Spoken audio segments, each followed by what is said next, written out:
Gururmurti Pujamulam Gururpadam Mantramulam Gururvakyam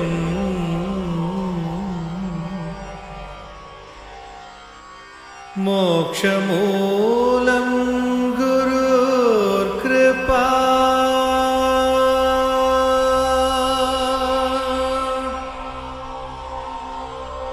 Om Shri Gurave Namaha.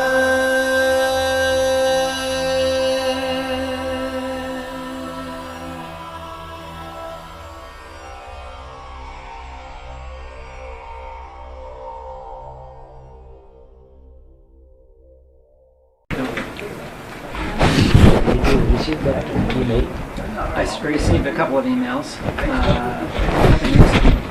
but I did have a conversation with Frawley about it, and he was saying there was some problem with his schedule, but he suggested that we coordinate the schedules, but it sounds like you have... September first week might be soon. I thought that you would be able to make it.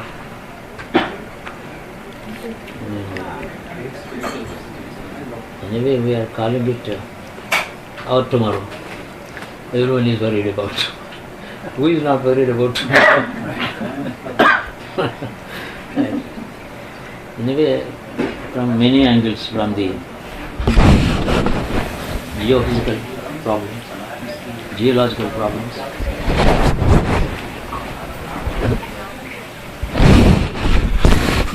atmosphere, environmental problems, public health problems, political problems, diseases, HIV, AIDS and things like that, diseases, and man-made conflicts. We don't want to agree with each other. We seem to be having a pleasure in disagreeing with that weakness in the mind of the man is growing. There is general tendency to disagree, fight. So our security is in the hands of all these elements, which is dependent on our environmentals, geo. In fact, did you read something about that Wyoming super volcano in Wyoming state? I haven't read much about it. Read it. Yes, by reading it seriously, you will lose 3 days sleep. Wow. That's all its contribution. Not that there is any problem. The super volcano is about to explode any day, tomorrow or next decade. Is that in Yellowstone? Yellowstone. Oh. So much of literature is coming out. Before the volcano erupts, literature about it is already erupting. So much all over globally, so many, we hear so much about it. So I thought then let us have a nice discussion freely, exchange some ideas and consolidate all your valued opinions, observations, predictions, prophecies, whatever you might call it, put them all together and give it to the public.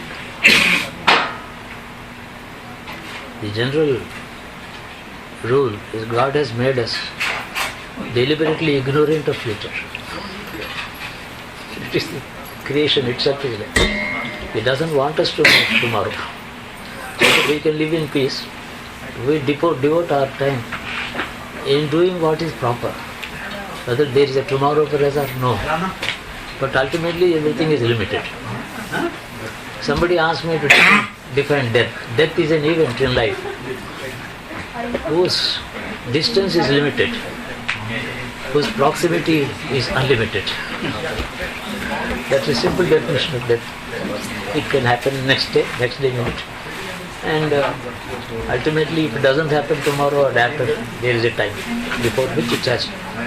And then God has made it deliberately ignorant of future. But our own anxiety to know the future is based on our hopes for betterment.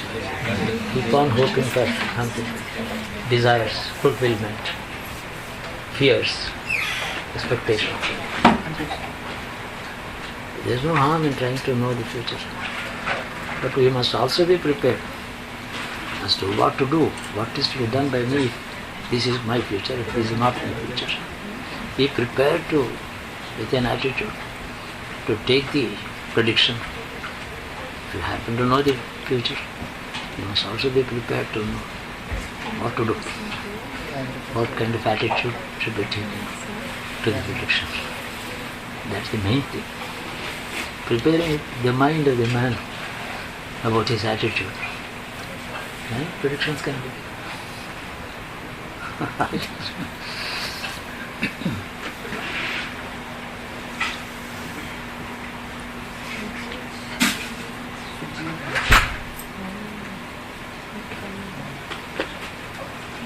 Prophecies, prognostications, predictions and projections of the scientists. Scientists project something that this is likely to happen. North Pole, the polar ice is melting away and the Antarctic ice is melting away. Huge chunks of ice are likely to fall into the ocean, displacing the waters and inundating the islands and the huge catastrophe is expected. That is scientists' language. Plus many super volcanoes are waiting to erupt. All that is, we have no attitude about it because it's not man-made. But what about the man-made disasters? Why are we fighting in the name of God? Fighting and hating somebody in the name of God is not just understandable. You can fight for a kingdom, for money, for elections, but not in the name of God. And what more do you need that the man is going to harm himself? He is his own enemy. You don't need any enemies from anywhere. You don't have to import enemies from anywhere at abnormal cost. The man is his own enemy here and now, wherever he is. And this enmity has no remedy, there is no drug, there is no medicine that can take the fear and hatred away from the man. In fact, the concept of God is meant to give us a relief from our fears, the hope of our ambitions. Relief from fears is. That is why in every prayer in Hindu gods and goddesses, you are the force that removes the fear from my mind, apprehensions of my mind. You are the remover of it. And you are the hope, you are my protection. I seek protection at your holy feet and things like that. So the helplessness of the man is the basic truth of life. And it's finding some remedy in a supernatural creator. But that is okay so far as any human being is concerned. And disagreeing with each other about whom you are addressing. Somebody says, I know God, you don't know the God. My concept of God is the only truth, your concept of God. Not only that, in your concept you are insulting my God. You have no business to exist. So I am here to take the command of God. Under the command of God, I have a right, moral right to destroy you. What is all this? So this is quite enough to predict our future. This phenomenon we can easily compute. We can easily come to some conclusion. We don't need to examine the planets. Examining ourselves is more than enough. This is quite right. Anyway, let us meet once again. Spend some time. Across the table when we discuss many things. Exchange of opinions. K.N. Rao is also coming forward. And that astrologer from Bangalore is coming. Gayatri Devi Vasudev? Okay.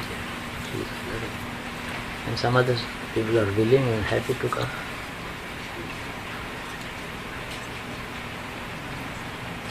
A dialogue may clarify samadhi. People have some cobwebs in the brains. Those cobwebs have to be clear. Any discussion is like a broom, clear discussion across the table, friendly. If we cannot agree, let us agree to disagree and live in peace. The maximum peace possible is peaceful coexistence, not agreement. We cannot embrace each other with love, affection and all that. Jesus might have done it at great cost. He himself suffered a lot. But people talk of love, language of love, sacrifice. Ultimately, we can hope to agree to disagree and live in peace as peaceful coexistence. That's all maximum. Like in a parliament there is an opposition. The opposition is there to help the government to take the right decision, giving the other side of the opinion. But the opposition is there only to oppose whatever the government does, not to enter into dialogue. So it is opposition to the democracy. It is not an opposition to the policies. So things are, so many, we have religious philosophies, we have political philosophies. Two kinds of philosophies are ruling our minds. Religious philosophies have governed our mind from ancient times. They still continue to govern our attitude. And add to this, the political philosophies have come. Communism, new political philosophy, socialism, and destroy the dynasties. These kings are the culprits, and the princesses, kings and royalties, they are the enemies of mankind. And then they have been replaced by these leaders, parties, rules and things like the communism. What is the final solution they could give? Either in Russian Revolution of 1918, did they find any solution? They could not find it. As long as somebody thinks that I am original, I have the solution which others have not found so far. In the last 10,000 years of human history, none has found out this great truth which I found. So I am the ultimate solution to many. That ego. And he is joined by a few people. There are already about 10 parties, 10 sections in the society. He is the 11th. He has added to the disagreements, not solved any problem. So people are not ready to accept a new concept. They get curious and follow him for a while. Perhaps planets are telling us all this. If planets happen to be the authors of our thinking and human history, agreements and disagreements, love and hatred, safety and security, whatever it is, if the human destiny is governed by the planets, let us try to know what they are talking about. What are the message? An interesting thing.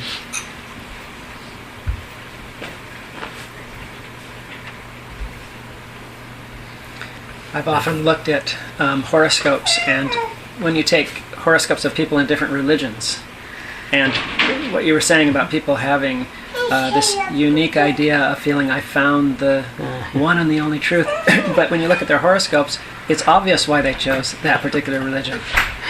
It wasn't such a unique and intelligent idea, it was just the only thing that they could have thought of.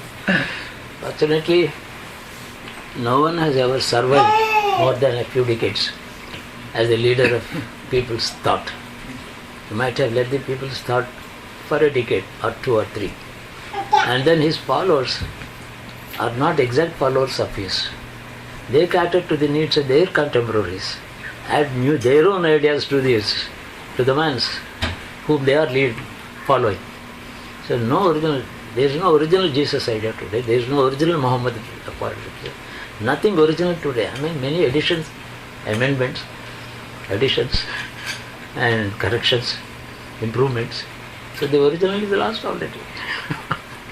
He was valid during his lifetime for a while among some people. That's all about it. There can't be any kind of permanent. For the simple reason, all the planets are all the time wandering. They are not stable. If they are making up our minds, they are not stable. How can a man's mind be stable? So that is true. But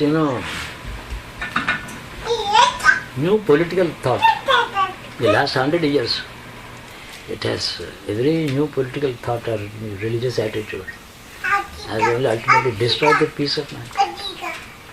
Not a single. We have to have some discussion on a small scale, in a small circle, limited, a few members like us, we meet together. We speak about it for our own satisfaction. Maybe there are 100 people who agree with us, are happy to hear. That's the limitations. Beyond that, it's not valid.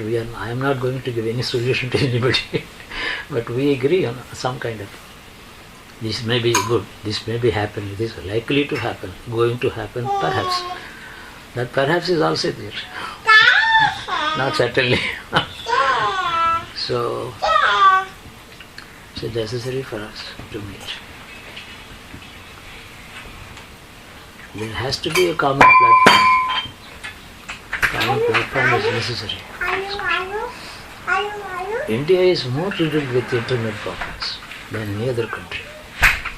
Every country has its own attitude to its people and things, but so many conflicting opinions and schools of thought, disagreements, mutual warring attitudes toward each other. That is the society of India today. Whether it is religious or political or even sociological subjects, disagreements. Fortunately, they are not people like men of action. They are satisfied with condemning each other. They are not going to the streets all the time to fight, which is why people are living on. And America has provided a free market, free trade, free society, total freedom of action. Anybody can grow into any size, any height. Still there is somebody who doesn't want America to be happy. Throw bombs. What is the harm? How can you justify that? That's all about it. Hatred is inherent in a man. Maybe there is, and all the time claim. I have been going through a book by Karen Armstrong, Holy Wars. I found it in my travel. I've been going through it. She is all praise for Islam, and she is trying to trace the Islamic hatred of the West to the holy wars that Christians fought in the 11th, 12th centuries, crusades. Crusades are responsible for this hatred, she says. After 8 centuries or 9 centuries, this is the repayment to be expected according to her. And justifying the greatness, trying to tell us that Islam is the holiest religion. Christians offended them. Why? Why did it happen? Crusade, we cannot justify crusades, but there was a background. Crusade is not ubiquitous, suddenly it did not crop up from nowhere. There was a strong reason. And the Pope ordered them to go and occupy Jerusalem. There was a background to that. If this is an echo of the Crusades, then we have to get killed. Is that the conclusion? Can we accept that? She has written about 500 pages. I'm going to see, it's difficult not to keep reading. So, war is violence. Holy war is also violence. But there was a distinction made in Mahabharata times in the Hindu philosophy. All wars are not violence.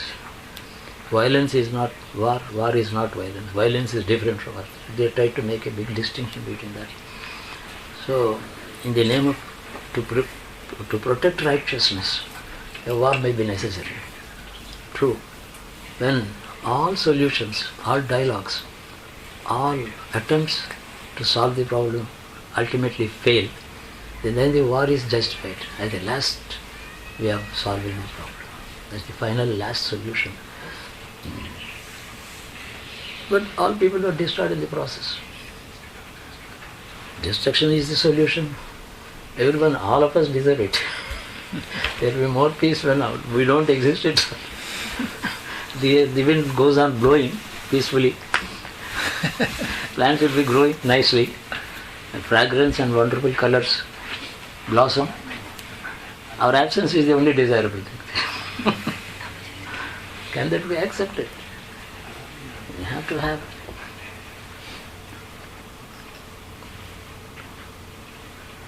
So there appears to be some kind of a milestone in the near future in the history of civilized mankind. We are civilized, no doubt. But side by side, the barbarism is also coexistent.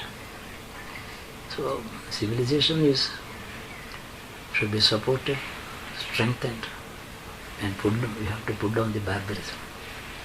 Even if he says it's a holy war, your holiness, the holiness of your concept does not justify your violence.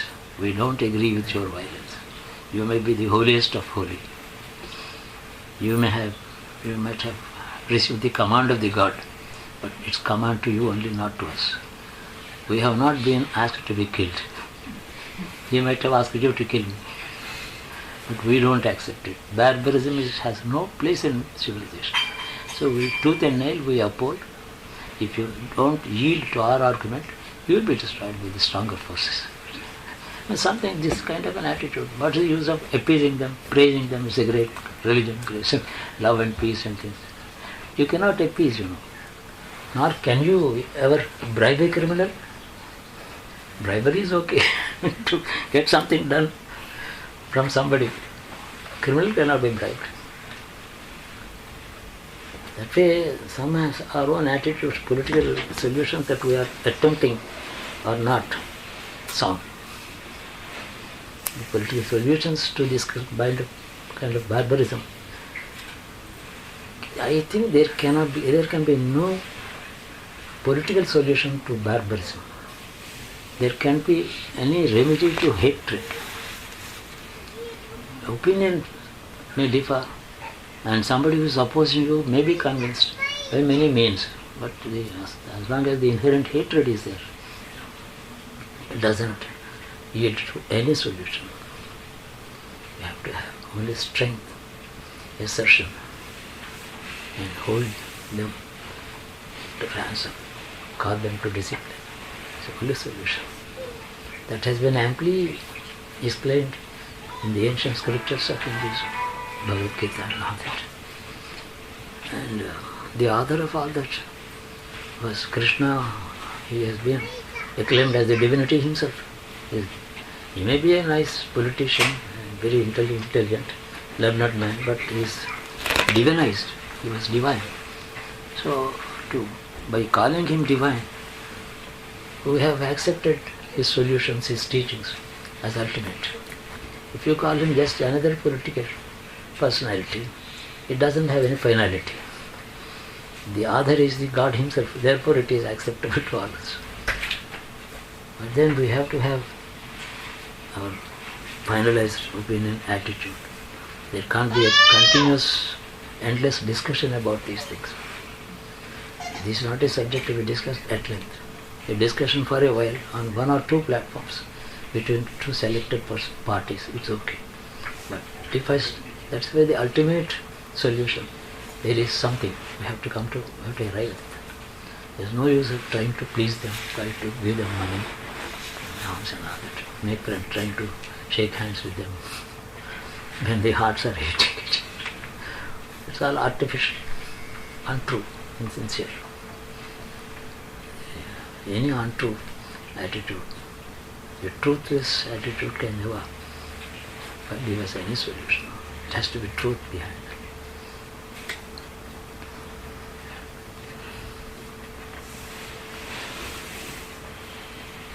So, what else you are likely to come? Pardon me? You are likely to come. I'll see if I can come. I'll look at my schedule and try to arrange it. Yes. Or tell us more convenient dates if you like, towards the end of August or first week of September. You can bring your friends. Let them also participate.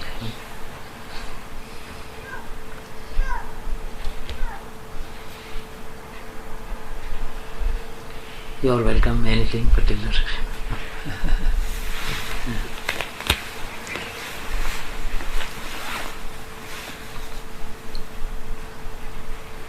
Would like to speak very well.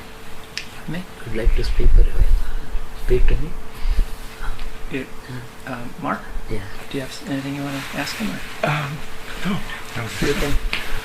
Just enjoying your darshan. Yes. Because I am doing all the talking. But yours is the only voice that counts.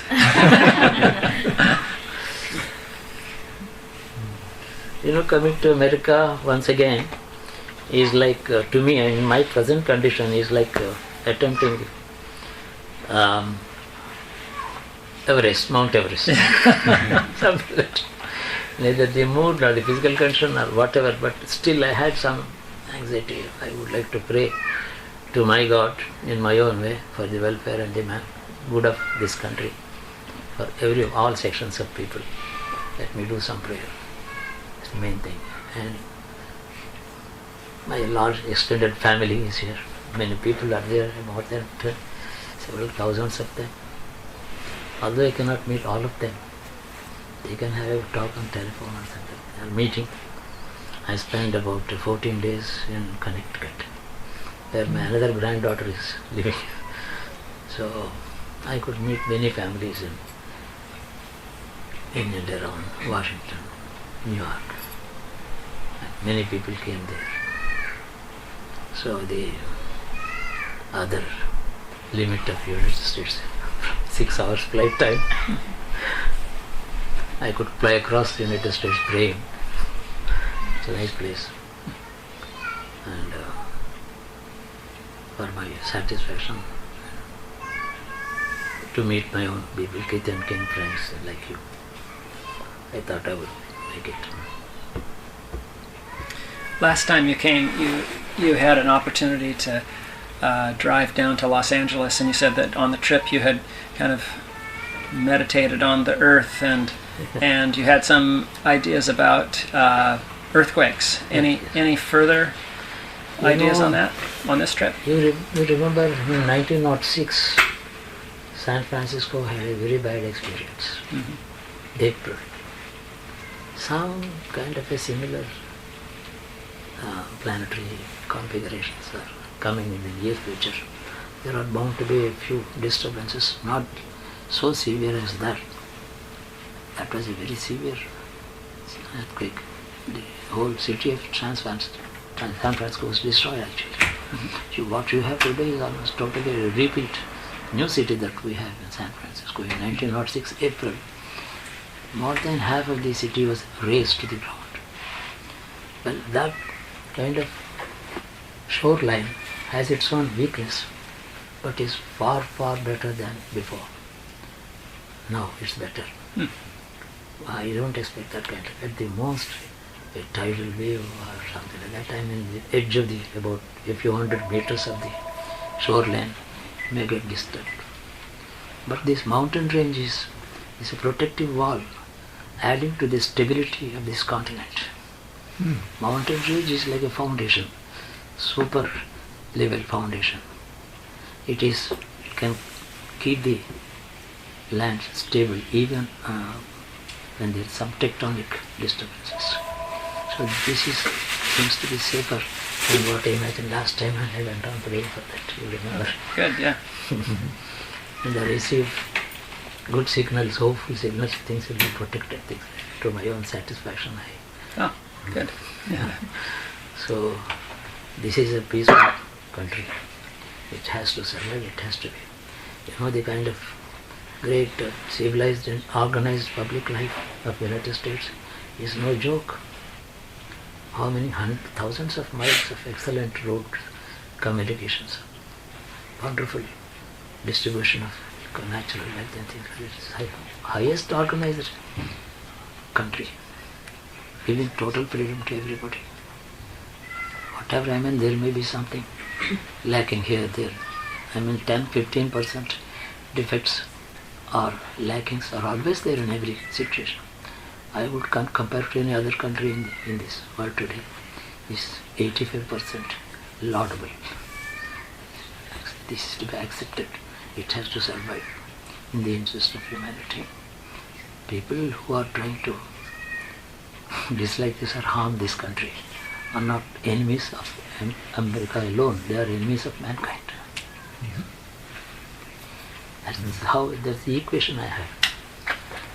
Yes, India too has many disagreements is part of Indian attitude. I don't agree that has been correct. But they have their own limitations, they have compulsions. Inside leftist views, leftist influences inside India are preventing a total handshake, friendly handshake with this country. But that is to the detriment and disadvantage of India, not to the disadvantage of the United States. America does not lose anything if somebody is not its friend. They can gain by being friendly with this. They are millions of people from all corners of earth are living in peace here. How can this be? God has to protect us under all conditions. Maybe any kind of disagreements, the disputes can be sorted out. No dispute is impossible to sort out. Every dispute has its solution. Hatred has no solution. Because hatred is not an issue at all. Hatred is not an issue. We can disagree on this, there is an issue, we are fighting about a land or something. It's an issue. No hatred. Hatred is not an issue. It is poison. Just rabid poison. That has no solution. That is, my prayer is what God wants us to do. In these circumstances, He should guide us. He should guide the actions and thinking of the mankind on the proper lines. And God should give us some kind of a solution to this problem. That solution may be a great milestone, a great, most eventful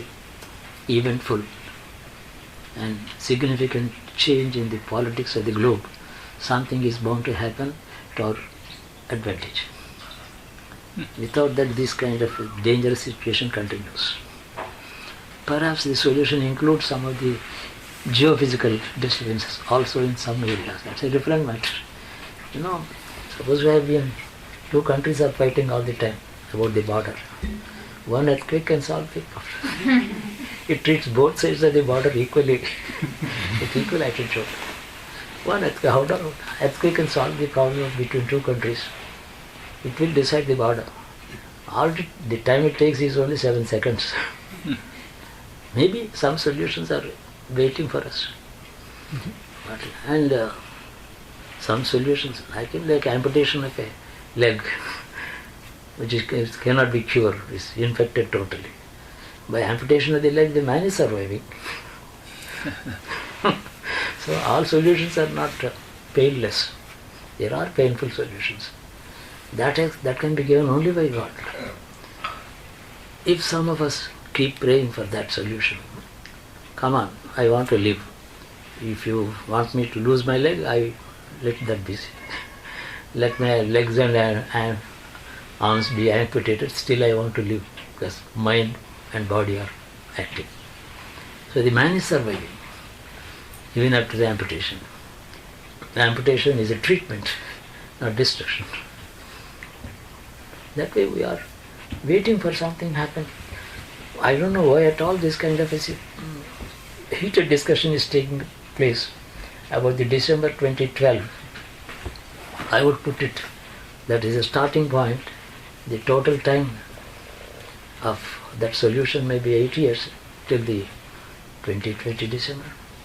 Some unprecedented, very rare planetary combinations seem to be coming up. So during those 8 years, many things can happen. It will change our politics, it will change our attitude to religions, It will change our attitude to coexistence. And mankind has to realize hatred is not the way of survival.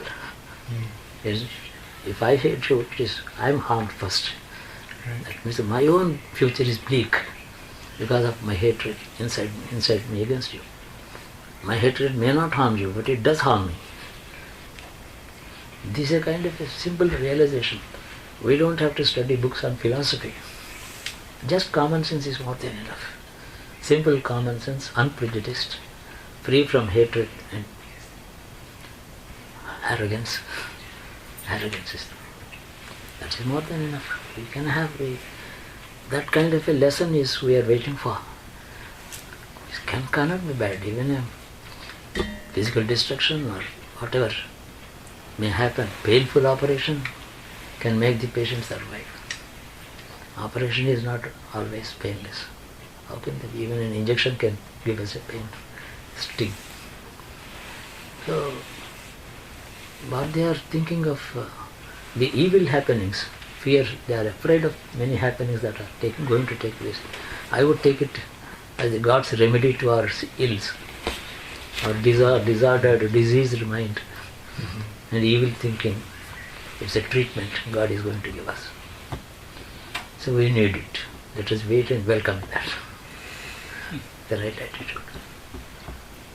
Yes, from 20. These are 8 years period is very significant. I made a few remarks in my write-up. I think it would have reached you in the email. Radha Pampicha Gada? Email Pampicha Gada? Yeah, I got it, yes. I also discussed about the Yuga theory of the Hindu Puranas.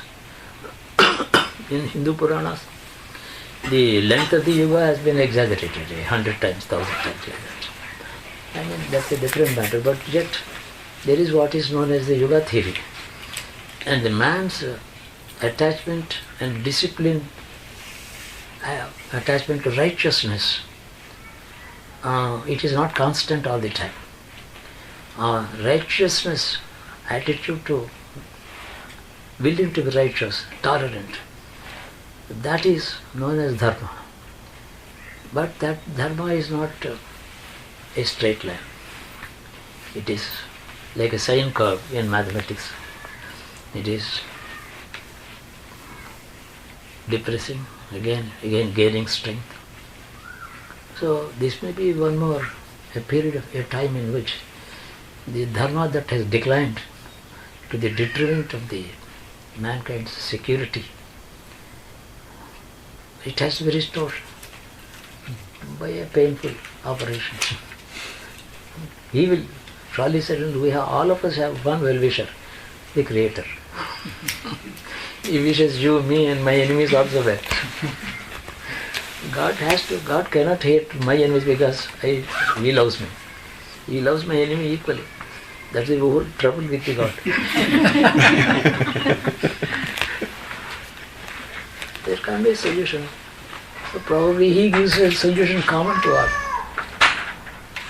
That could be, a few seconds solution by shake-up of the surface of the earth, or could be something else. Can we really decipher? Can we peep into the future? Scaling over the high wall that separates us from our future vision. So we have to keep a ladder on the wall, peep into the future. That ladder, maybe astrology, may be a solution. It does give us some insight into certain events, provided we are not already prejudiced about self-opinionated. We cannot afford to be self-opinionated. Any opinion and attitude already finalized in my mind will not allow me to see the truth. Open mind only. It should be like a blackboard on which you can write anything. Checks. Should not have anything. To keep the mind clean, thoughtless, opinionless, free from all expectations, likes and dislikes, hopes and aspirations. Such a mind can see. That is possible by the science of yoga, the practice of yoga. After all, what is the truth behind all this creation, that can be achieved only by silencing the mind if you don't have any opinions about it. So, literature on philosophy is one thing. Origin of philosophy is by meditation. We have so much of literature that has been added to the original revelations. Revelation is by meditation, by pure science, pure silence. What has been added on to that? Thousands of pages of literature has been added. That is man thinking and commentary. On a single sentence in Bible there can be 10 commentaries. On single mantra in Veda there are 100 commentaries. One sloka in Bhagavad Gita, 5-6 commentaries. All of them disagree. But none of them might have meditated on the author of that Bhagavad Gita. Meditation on the author of the Bhagavad Gita might reveal the right meaning, right interpretation can be obtained only from the same author. Not my interpretation is bound to be my own only, not counted. So these religions have, from the hearts, they have entered the minds. Religion was in the heart to begin with. It has left the heart and entered into the mind. And it has grown in size. Language. Now that we have very much more efficient methodologies of printing and publishing, that has added to the bulk of literature, burden of the reader. When there was not so much of literature in the early stages, even Byzantine Empire, when Christianity in its initial stages was easily understandable. They did not have so many sects thinking. Similarly, Hinduism is becoming a very big complexity. More complex it is, more disagreements. They don't even shake hands with it, they don't look at each other. In the same religion, worshipper of the same God, there is a Vishnu, all of us worship. But there is another sect which worships exclusively only Vishnu, rejects others. So the unity is lost. Even in bhakti, even in devotion, unity has been lost. In religion, there are splits.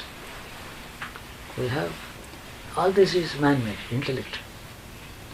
Intellect is not the tool with which you can find out the truth.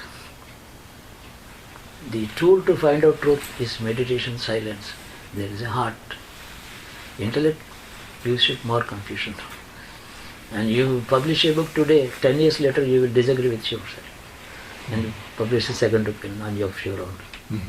No man's intelligence or no man's opinion has ever been found to be constant all through his own life. What he wrote at the age of 20 was totally different from what he wrote at 40, what he wrote at 60, what he has finally said up when he was 80. Different voices. So there is an evolved opinion and evolving opinion. Evolving opinion is not to be relied upon. Same author has published several times several things. Opinion is still evolving. The humankind's is wisdom has not evolved, it is still evolving. So evolution is the course. Similarly, right now, what we are looking forward in the near future, probably a finally evolved opinion about what is good for the mankind. God will teach us a lesson probably. And maybe a painful operation, doesn't matter.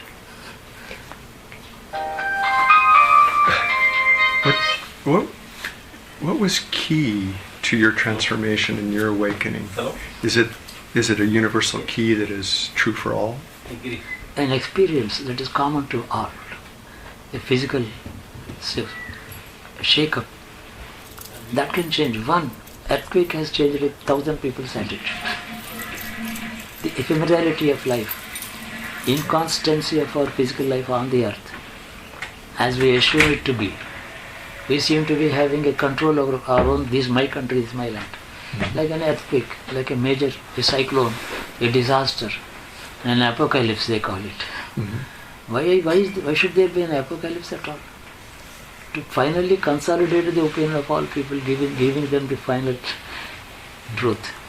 That there is a personal experience is achievable by absolute silence and inner vision. We have to keep looking at inside, looking into ourselves, not to listen or read, not to be eloquent thinking, but eloquent silence. Absolutely. Then there is, if I am keeping quiet, not talking, there is a voice that is heard. That is only personal, individual, that cannot be shared by anybody. But a universal, a great experience, and like an apocalypse, the doomsday, or whatever they call. It's not a welcome thing, but that is the need. When entire mankind will agree to about certain values, certain things. So, rest are all man-made. What is apocalypse is not man-made. It is definitely a divine dispensation. Divine dispensation is good for all. It gives us, converges all differing opinions, different schools of thoughts. They stop differing with each other, experiencing the same. That experience is physical, mental, emotional, and finally intellectual also. It is physical, mental, the same kind of good, bad experience, whatever it is, pleasant, unpleasant. All people experience the same thing, like the heat or cold. Cold is a common experience. There are no different experiences. The time the poor man is exposed to it, rich man is keeping himself warm. Heaters inside the house are not touching the cold outside. So the individual differences are there. Once there is the power failure, common experience, the cold or heat, all people do the experience it. So nature, that is why nature is pervaded by the divinity. There is God here, in this, everywhere, here. In fact, there is no point of space without him. So a final reaction to the conflicting attitudes of mankind. That reaction comes from the all-pervasive nature of God. So he gives one single experience in a single minute to all people and make them equal, leveling. Like an English poet has said, he called the death the leveler. Death the leveler, he writes. With the poor crooked scythe and spade, scepter and crown must tumble down. The kind of an experience. Death is an experience common to whether king or poor. So there is a leveler. That leveler is, death is one aspect of God. Like if birth is one aspect of God, death is another aspect of God, which is teaching us many things. Death is also a teacher, which is why there is an Upanishad on which I commented that the God of death is the Guru to that young boy who goes to him. He puts on questions. What is death? Why are people dying? What is happening to them after death? Since you are the God of death, you must give me the clarification on this. So that's wonderful Upanishad, particularly. Death is not cessation of all existence. There is a continuous existence, continual existence of the inner man. That is the clarity given. And so, like one man dies, his kith and kin experience the loss of an individual. When the man who is dead is not coming back to tell us what he has experienced in dying. So the experiencer is permanently absent. So we imagine many things. He might have gone to the Swargam, heavens or hell, and like that. So everything is left to guess. The experience is not able to report what he has experienced. So this is a common experience. Death is a very common experience. But we seem to be thinking that somebody has died, I am alive. There exactly, it's not absolute truth. Truth is of many kinds. There's a truth, average truth, common truth. Then a relative truth. Then there's untruth. then absolute truth. At many levels, we are experiencing the truth at many levels. When we have a desire to know the absolute truth, that can be given to you by God from within, because He is there present inside you. That is not a mental solution. It is, the truth is, God can, we think of God all the time, in many forms. You cannot see God, you cannot touch Him, you cannot pinch Him, you cannot embrace Him or kiss Him, you cannot fight Him, you cannot talk to Him, you cannot listen to Him, and yet you can experience God. That's the great truth. Experiencing God is beyond the senses. When all the five senses are crossed into a region where there are no senses working, it is that realm, that is the platform on which He can be experienced. So there are few. Prophet Muhammad experienced God in his own way. Jesus experiences God. There are many sages, yogis, they have experienced God. But their experience is not translatable. The whole problem arises. So there has to be some common experience that has to be given by the God in one moment, one time, to all equally. Right. That is the awakening of you. I think so. The teacher knows, the protector knows, the creator knows. He is our well-wisher. He always loves us. And keeping our repose, an absolute surrender and love of the truth. We should love only the truth, whether it is known to us or not. Whatever be the truth, I would love it. Let me gain it, let me know about it, let me experience it. If that is the attitude, all problems are there. The problem is not a problem, the problem is only an experience. Yesterday there was no problem, today I have a problem. It is an experience. What was not there yesterday, I mean one more experience. When we say he is an experienced man, we don't mean that he has been a successful man. He has gone through thick and thin difficulties of life. Therefore we call him an experienced man.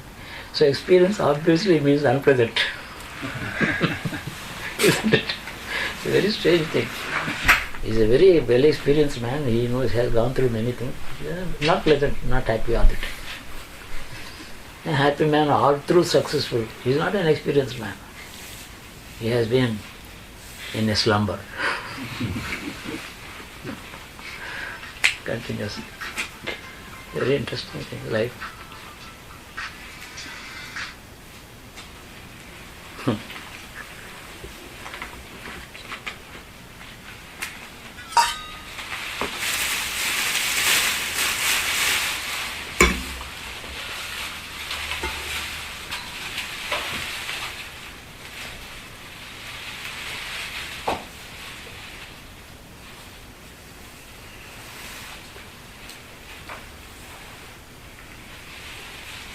I am leaving on the 28th.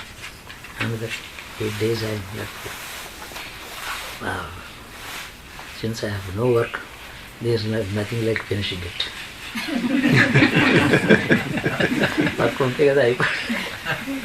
So, as I came, so I am leaving.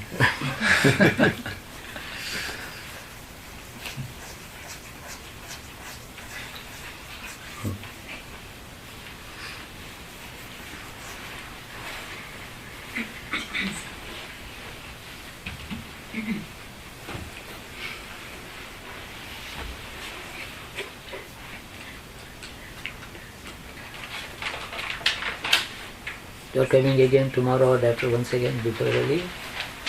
I'll come as many times as you'll let me come. Yes, and I will be happy to see you again and again. You're most welcome anytime. You can bring your friend and other friends, anyone. Spend some time like this. Although I have been doing all the talking, I would like to listen to you also.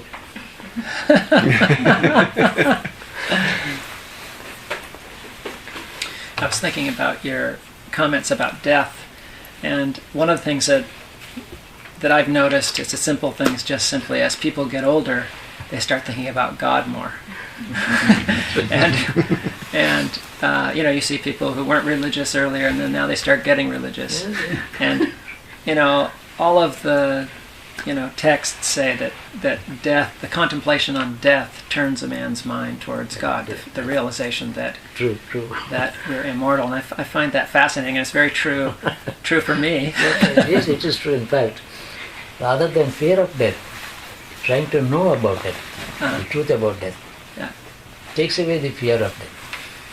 Okay. Thinking of death, it instills only fear in mind. And try to understand death, we are taken away from the fear of it. Death is the greatest friend. You realize that. In fact, there is nothing like a death at all. I mean, it is absolute truth, naked truth. Because we live, our thoughts are clothed in different colors. We don't see the naked truth of death. Truth is naked by itself, inherently. And death alone, there is an Upanishad on which I commented. I don't know if you can take it. You can get a copy of it. I would like you to read. Did you read that commentary? Yeah, I have a copy at home. Anybody. So, there is nothing, in fact. That is the greatest friend. Suppose the population, there is no single death reported for a century in any particular country. Is it all right? Is this country, can that accommodate us? People keep being born, taking birth. Every day population is adding. There is no death. No one is dying for a century. It's nothing but hell on earth. That every minute we are relieved from the tensions, from the troubles, from the lack of accommodation. India was 33 crores, 330 million when in 1947. After the Pakistan was separated, Bangladesh has gone away. The balance of India is today having 105 crores.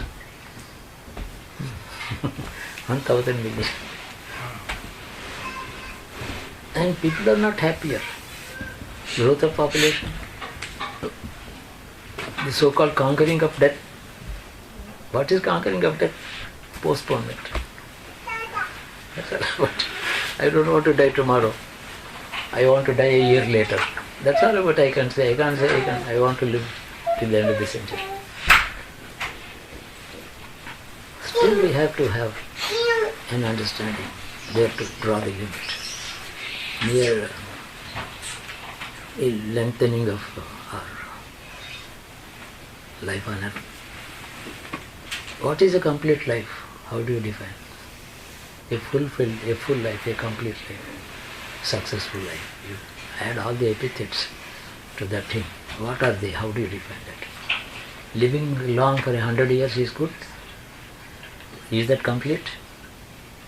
Or there are sages and great realized men. They did not live 100 years. Shankaracharya died at the age of 32. He gave us philosophy. Okay. There are many people. A sense of fulfillment has to be achieved during his lifetime. Then the life is complete.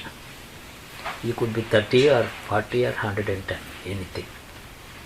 So a man has to make an effort to achieve the completion of life, fulfillment of life, so that he can call it a successful life.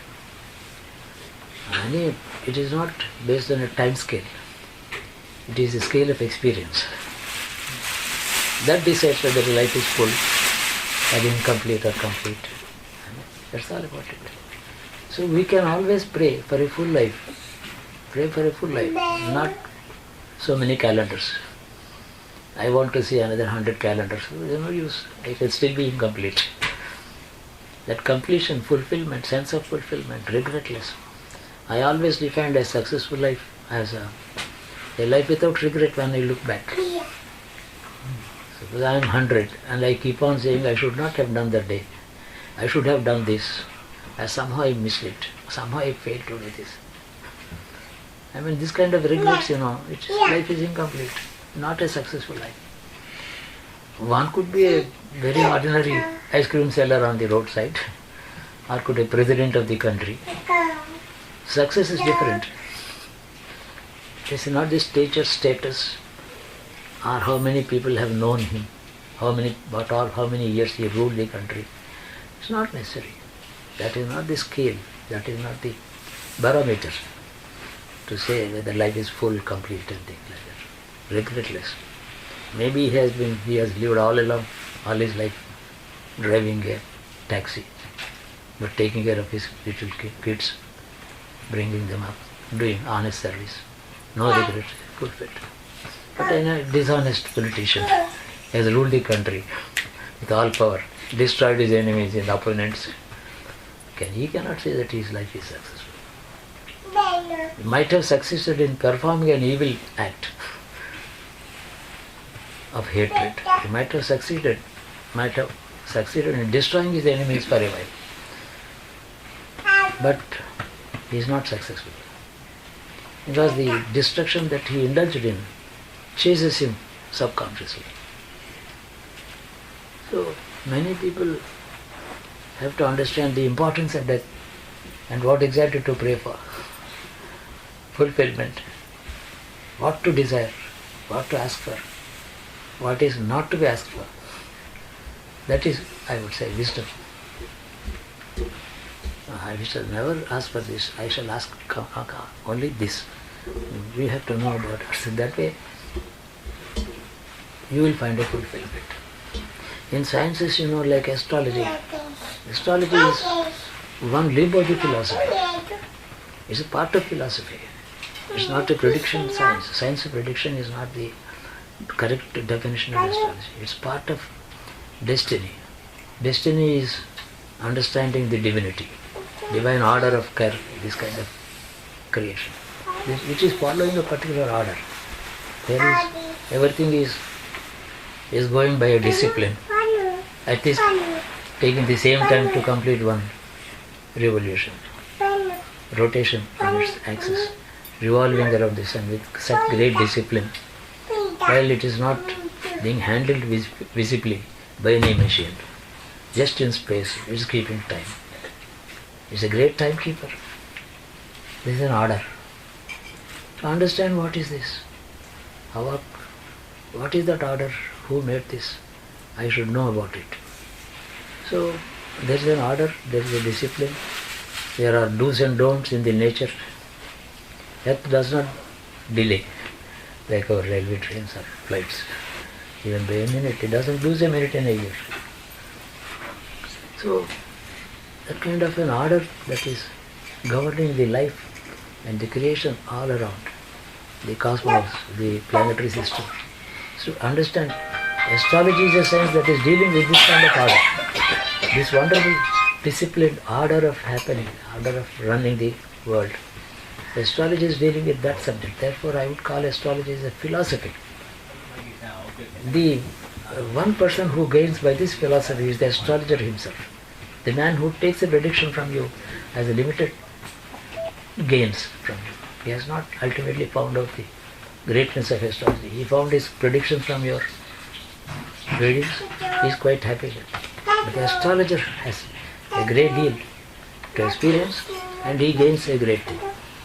There is a great achievement to the astrologer in his own life. He has seen the destinies of 1,000 people.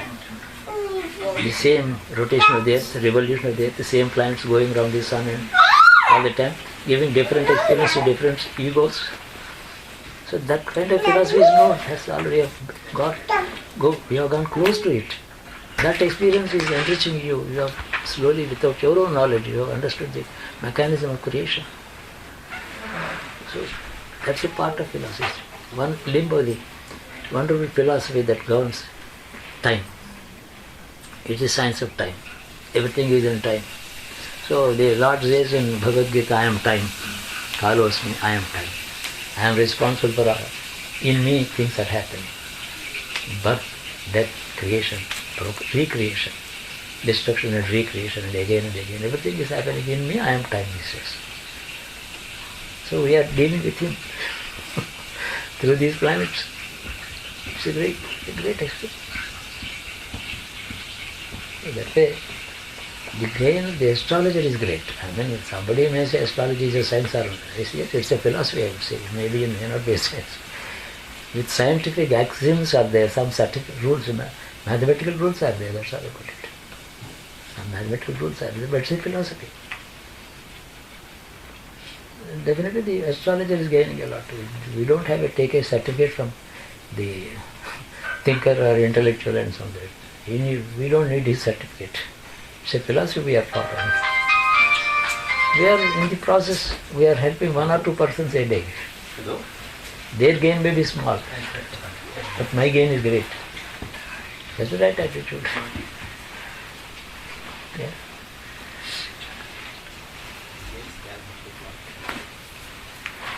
Please take some prasad, take some food, give us your company. Again. Raman, with this one, this one.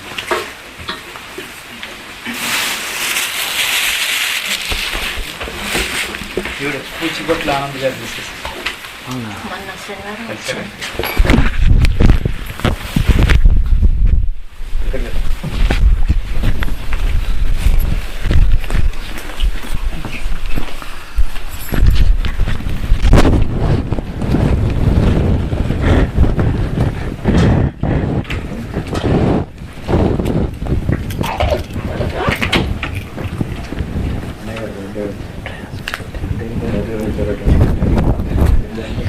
I may not use it.